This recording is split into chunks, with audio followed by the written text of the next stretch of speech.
वालेकुम। इस वीडियो में हम लीनियर सिस्टम्स पढ़ेंगे। लीनियर सिस्टम क्या होता है? एक सिस्टम कुछ प्रॉपर्टीज़ को एग्जिबिट करता है। वो क्या हो सकती हैं? एक सिस्टम लीनियर हो सकता है और टाइम इनवेरिएंट हो सकता है। अगर वो सिस्टम लीनियर सिस्टम और टाइम इनवेरिएंट दोनों हुआ तो फिर वो एलटीआई सिस्टम कहलाता है, यानी कि लीनियर टाइम इनवेरिएंट सिस्टम। तो उसके लिए सिस्टम का पहले लीनियर होना ज़रूरी है। अब हम एलटीआई पढ़ क्यों रहे हैं? ज़्यादातर एलटीआई सिस्टम्स का यूज़ होता है, वो स्टेबल और अनस्टेबल इस सिस्टम्स के चक्कर में आ जाता है। आपका आउटपुट सही प्रेडिक्ट होगा या नहीं होगा, आप अपने सिस्टम पे काम कर सकते हैं नहीं कर सकते, ये सब चीज़ें एलटीआई सिस्टम होना मांगती हैं। तो एलटीआई के लिए सिस्टम लीनियर हो और टाइम इनवेरिएंट हो। तो हम सबसे पहले लीनियर सिस्टम पढ़ते हैं। लीनियर सिस्टम क्या है? Linear system, a system that satisfies the two properties additivity and homogeneity और combined called superposition is called the linear system। मतलब क्या है इस बात का? एक ऐसा सिस्टम जो कि दो प्रॉपर्टीज़ को फॉलो करे। पहली प्रॉपर्टी है एडिटिविटी, दूसरी प्रॉपर्टी है होमोजेनिटी। या फिर इन दोनों को अगर हम मिला के, एडिटिविटी का एक अलग इक्वेशन होती है और होमोजेनिटी की एक अलग इक्वेशन होती है, हम दोनों को अलग अलग तरीके से प्रूव कर सकते हैं और देख सकते हैं कि सिस्टम लीनियर है या नहीं। या फिर हमने इसका एक शॉर्टकट तरीका निकाला हुआ है जिसमें एडिटिविटी और होमोजेनिटी दोनों मिलके हमने एक इक्वेशन बना ली जिसे हम सुपरपोजिशन इक्वेशन कहते हैं, या सुपरपोजिशन प्रिंसिपल कह लें आप। वो डायरेक्ट हम सुपरपोजिशन वाला लगा लें प्रिंसिपल, तो वो डायरेक्ट शो कर देता है कि सिस्टम लीनियर है या नहीं है। फॉर एग्ज़ाम्पल हमने ले लिया भाई, अब हम चूँकि कब से वाई ऑफ टी को आउटपुट सपोज कर रहे थे और एक्स ऑफ टी इनपुट है, तो हम यही चीज़ अब आगे लेके चलेंगे। अब हम ये याद रखेंगे कि वाई ऑफ टी आउटपुट है सिस्टम का और एक्स ऑफ टी इनपुट होता है। Let y one of t be the response of a continuous time system to an input x one of n. Y one of t एक response होगा, यानी कि किसी सिस्टम का आउटपुट होगा of a continuous time system. अच्छा, system भी कौन सा है? कंटिन्यूस टाइम ही है। To an input of x one of N.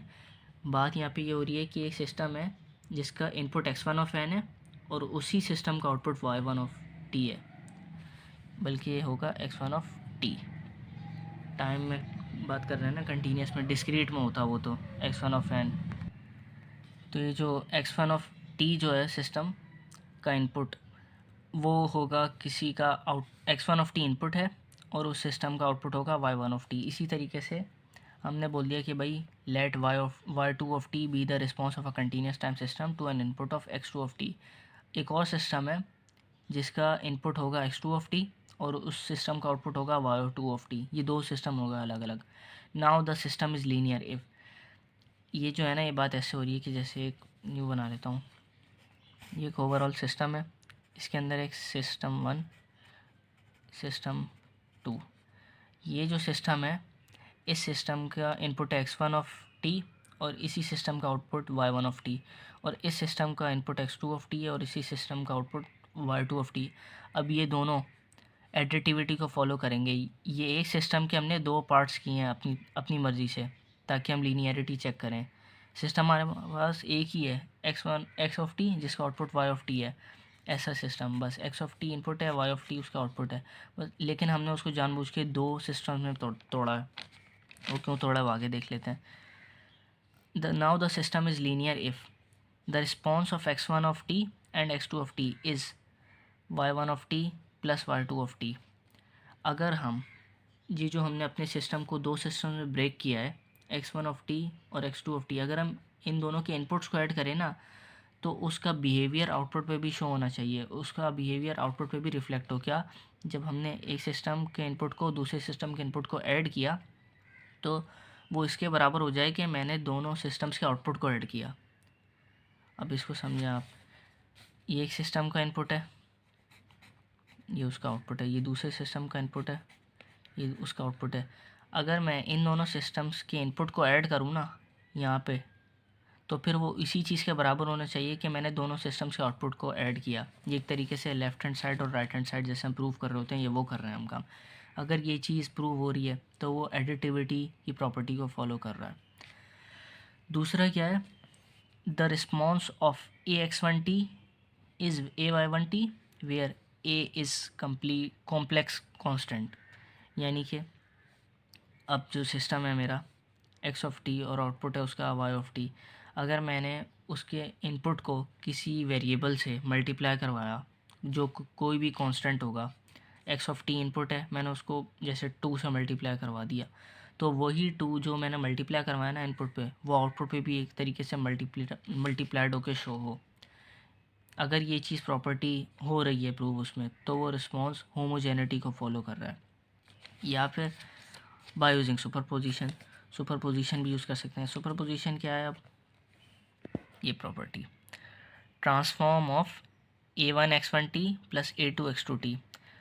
उस वक्त हम क्या कर रहे थे, x1 ऑफ टी प्लस कर रहे थे, फिर x2 ऑफ टी प्लस कर रहे थे, जो कि बराबर होता है x1 of t plus x2 of T, यानी कि ये y1 और y2 ऑफ टी ऐसे हो गया। और फिर हम अगले वाली में होमोजेनिटी पे एक एक करके मल्टीप्लाई कर रहे थे, जो कि उसका आउटपुट मल्टीप्लाइड शो हो। तो हमने एक कंबाइंड इक्वेशन बना ली, ट्रांसफॉर्म ऑफ, इसको हम यूँ पढ़ते हैं, transform of a1x1t plus a2x2t is equal to a1 transform of x1t plus a2 transform of x2t। ये हो गया। ये सुपरपोजिशन का प्रिंसिपल है। अगर हमें किसी सिस्टम की लीनियरिटी चेक करनी है या फिर चेक करना है कि वो सिस्टम लीनियर है, हम डायरेक्ट सुपरपोजिशन लगाएंगे और वहीं पे हमें पता चल जाएगा। x1 ऑफ टी, हम अपने सिस्टम जो x ऑफ टी है और उसका आउटपुट y ऑफ टी है, ये पूरा सिस्टम है ना, हम उसको x1 ऑफ टी और x2 ऑफ टी में ब्रेक करेंगे, a1 और a2 से उसको मल्टीप्लाई करवा के इस इक्वेशन में पुट करेंगे, इसको अलग सॉल्व करेंगे, इसको अलग सॉल्व करेंगे।